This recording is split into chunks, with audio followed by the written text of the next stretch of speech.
پیارے دوستو، کتاب التبری میں ایک واقعہ موجود ہے کہ ایک دفعہ یہودیوں کے عالم حضرت محمد مصطفیٰ صلی اللہ علیہ وسلم کے پاس 28 سوال لے کر آئے۔ ان کا مقصد حضرت محمد صلی اللہ علیہ وسلم کی نبوت کی حقیقت معلوم کرنا تھا کہ آیا وہ سچ بول رہے ہیں یا نہیں۔ تاریخ تبری کے مطابق ان سوالوں میں سوال نمبر 7 اور سوال نمبر 8 کاف پہاڑ کے بارے میں تھے۔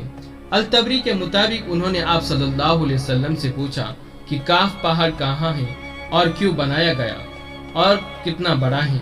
آپ صلی اللہ علیہ وسلم نے اس سوال کا جواب کچھ یوں دیا کہ کاف پہاڑ ہماری دنیا کے گرد ایسے پھیلا ہوا ہے جیسے ایک انگلی میں انگوٹھی۔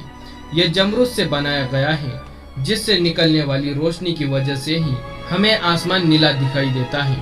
اگر یہ پہاڑ نہ ہوتا تو آسمان کا رنگ ہمیں کبھی نظر نہیں آتا۔ ایک انسان کے لیے وہاں تک پہنچنا نہایت مشکل ہے، کیونکہ وہاں تک پہنچنے کے لیے ایک انسان کو مسلسل 4 ماہ اندھیرے میں سے گزرنا پڑے گا۔ پھر 8ویں سوال میں کاف پہاڑ میں موجود جبلقہ اور جبلسا شہروں کے بارے میں پوچھا گیا، اور یہ بھی کہ وہاں کون سی مخلوق رہتی ہے، جس پر آپ صلی اللہ علیہ وسلم نے فرمایا کہ جبلقہ اور جبلسا یہ 2 شہر ہیں، ایک مشرق میں ہے اور دوسرا مغرب میں۔ یہ دونوں شہر جمرود سے بنائے گئے ہیں اور یہ دونوں شہر کاف پہاڑ سے ملے ہوئے ہیں۔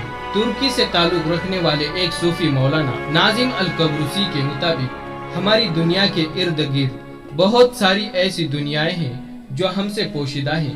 جب حضرت امام مہدی تشریف لائیں گے تو وہ اکیلے نہیں ہوں گے، بلکہ اللہ ان کی مدد کے لیے کاف پہاڑ سے ایسی مخلوق کو بھیجے گا جو اس دنیا والوں کے لیے بالکل نہیں ہوگی۔ اسلامی روایت کے مطابق معراج کی رات جب حضرت محمد مصطفیٰ صلی اللہ علیہ وسلم آسمانوں کے سفر پر تشریف لے گئے تو ایک جگہ حضرت جبرائیل علیہ السلام نے آپ کو ایسے مقام پر لے گئے جہاں ایک ذہین مخلوق رہتی تھی۔ وہ 2 شہر میں رہنے والی مخلوق تھی جنہیں آپ صلی اللہ علیہ وسلم نے اسلام کی دعوت دی اور جنہوں نے آپ صلی اللہ علیہ وسلم کی دعوت کو قبول کیا اور اسلام میں داخل ہو گئے۔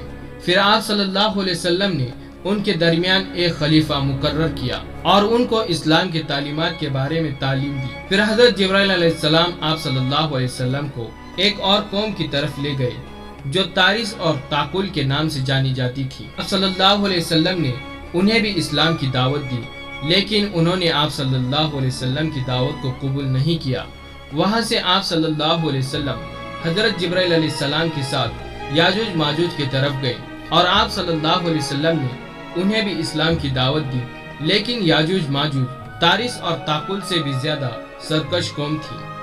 انہوں نے بھی آپ صلی اللہ علیہ وسلم کی دعوت کو قبول نہیں کیا اور آپ صلی اللہ علیہ وسلم کو ماننے سے انکار کر دیا۔ پیارے دوستو، قرآن کی سورہ قاف میں اللہ کے نیک بندے حضرت ذوالقرنین کا ذکر کیا گیا ہے، جو انہوں نے مشرق اور مغرب کا سفر کیا تھا، جو یہ واقعہ کاف پہاڑ سے ملتا ہے۔ حضرت ذوالقرنین کوہ کاف تک گئے تھے۔ پیارے دوستو، اس تمام واقعے کا تفصیلی ذکر التبری کی کتاب تاریخ تبری میں موجود ہے، جس میں جبلقہ اور جبلسا 2 شہروں کے بارے میں ایک طویل حدیث کا ذکر کیا گیا ہے، جس میں آپ صلی اللہ علیہ وسلم نے کچھ یہودی عالموں کو جواب میں ان 2 شہروں کے متعلق تفسیری بیان فرمایا۔ اس وقت حضرت علی رضی اللہ تعالی عنہ بھی آپ صلی اللہ علیہ وسلم کے پاس موجود تھے۔ حضرت علی رضی اللہ تعالی عنہ نے سوال کیا کہ یا رسول اللہ، کیا وہ دونوں شہر ہماری ہی دنیا میں موجود ہیں؟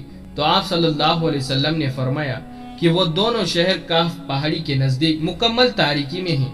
ہر شہر کا اپنا ایک قلعہ ہے جس میں ہر وقت 1000 لوگ ان شہروں کی حفاظت پر معمور رہتے ہیں، اور وہ اس لیے کیونکہ یہ دونوں شہر جمرود سے بنے ہوئے ہیں۔ ان دونوں شہروں کے سب سے بڑے دشمن تارس اور تاقل 2 سرکش قومیں ہیں جو ان دونوں شہروں میں موجود قیمتی خزانوں کو حاصل کرنا چاہتی ہیں۔ ان کے حملے کے ڈر سے ان دونوں شہروں میں موجود لوگ ہر وقت ہی حفاظت پر ہوتے ہیں تاکہ اپنے شہر کو ان سرکش قوموں کے حملے سے بچا سکے۔ ان شہروں میں بسنے والے لوگ نہ حضرت آدم علیہ السلام سے واقف ہے اور نہ ابلیس سے۔ ان کے درمیان کوئی عورت نہیں، وہ تمام مرد ہیں۔